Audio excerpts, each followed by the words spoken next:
Good day, everyone. We are the group one, and today we were going to discuss about the economic status of the Canada.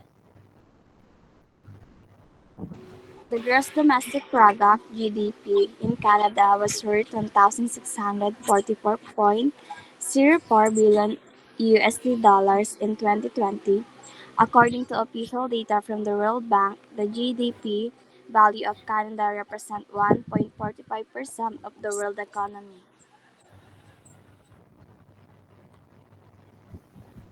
The highest rate is from 2013 is 1,800 and the lowest is from 2016 which is 1,500. And the Canada GDP is projected to trend around 1,740 USD billion in 2022 according to our econometric models.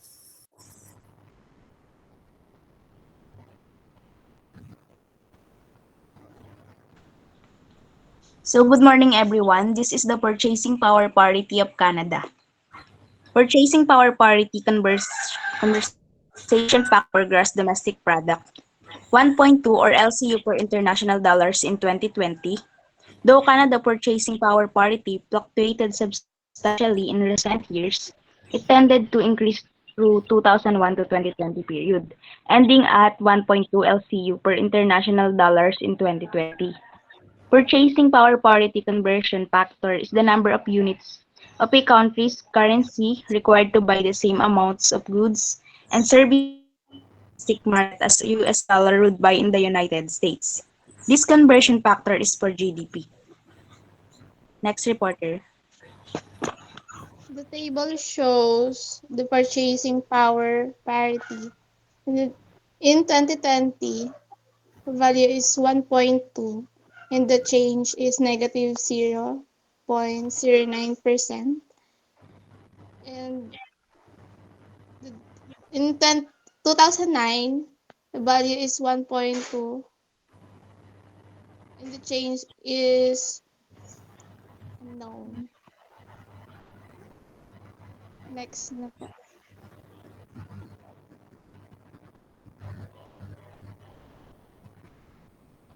Good day, everyone. For the Human Development Index or HDI, the Human Development Index or HDI is a metric compiled by the United Nations and used to quantify a country's average achievement in in three basic dimensions of human development: a long and healthy life, knowledge, and a decent standard of living. Human Development Index value is determined by combining a country's scores in a vast and wide-ranging assortment of indicators including life expectancy, literacy rate, rural population, access to electricity, GDP per capita, exports and imports, and many more. Next slide. HDI is divided into four tiers: very high human development, high human development, medium human development, and low human development. Next slide po. Top 10 countries with the highest Human Development Index or HDI in 2019. At ang top 1 is Norway with a score of 0.957 and the lowest is Denmark with a score of 0.940. Kung napapansin nyo, wala ang Canada sa top 10 dahil ang Canada, ang scores ng Canada is 0.922. Kapag ang isang bansa ay nasa very high human development tier, it means these countries have stable government, widespread education, healthcare, high expectancy, and growing powerful economies. So ang Canada ay pasok pa din sa very high human development tier, which means ang Canada ay may tuturing na powerful economies at mayroong stable government. Kapag naman nasa pinakamababa o tinatawag na world least development countries or LDCs o nasa low human development category na nasa score na below 0.55, it means these countries have unstable government, widespread poverty, lack of access to healthcare, and poor education. Additional, these countries have low income and low life expectancies. Kaya nakadepende pa rin sa government kung tataas ang Human Development Index scores or value ng isang bansa. Dahil hindi ibig sabihin na kapag mataas ang population ng isang bansa ay mataas na rin ang HDI scores nito. At kapag mababa naman ang population ay mababa na rin ang HDI scores nito. Hindi lang ito binabase sa population ng isang bansa, kundi binabase rin ito sa maraming aspeto ng pamumuhay sa isang bansa. Like for example, China. This country is considered as overpopulated, but they are still rich and powerful. And another example, our chosen country, which is Canada, their population is 38,388,419, but they are in the very human development part. Unlike Nigeria, has the population of 216,469,401, and they are in the top 10 list of poorest country in the world. That's all. Next reporter.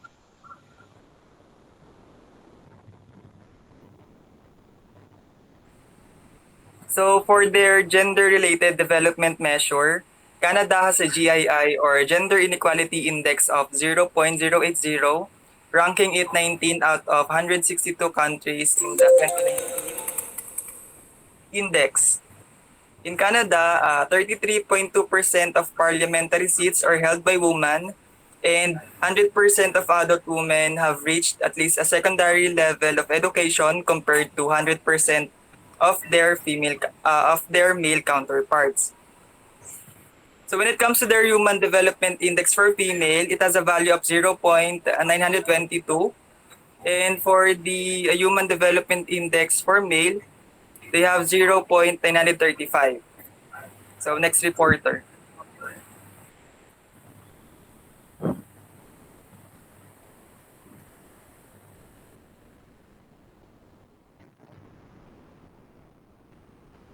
Gender empowerment measure.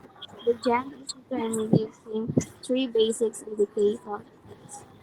The three basic indicators: proportion of seats held by women in national par- parliaments, the percentage of women in economic decision-making position, making administrative, managerial, professional, and technical occupations, and last, and female share of income, earned incomes of males versus females. Reporter po.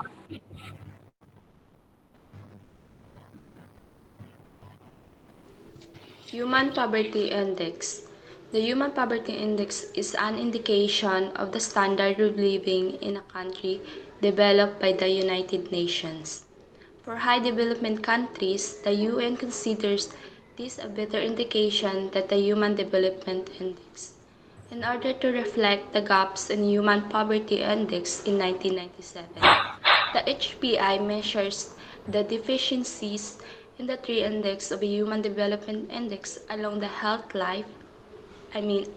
health life, knowledge, and a decent standard of living.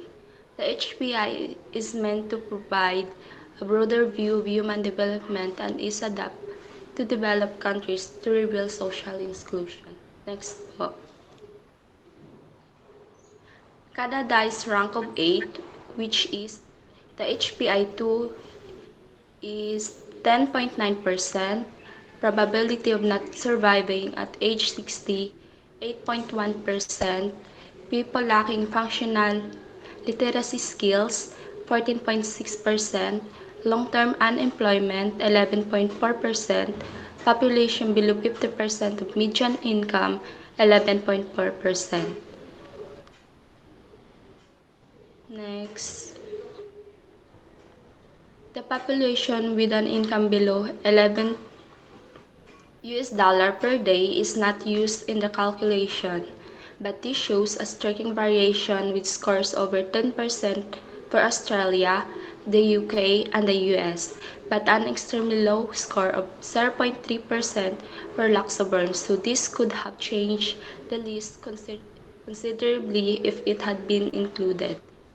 Next po.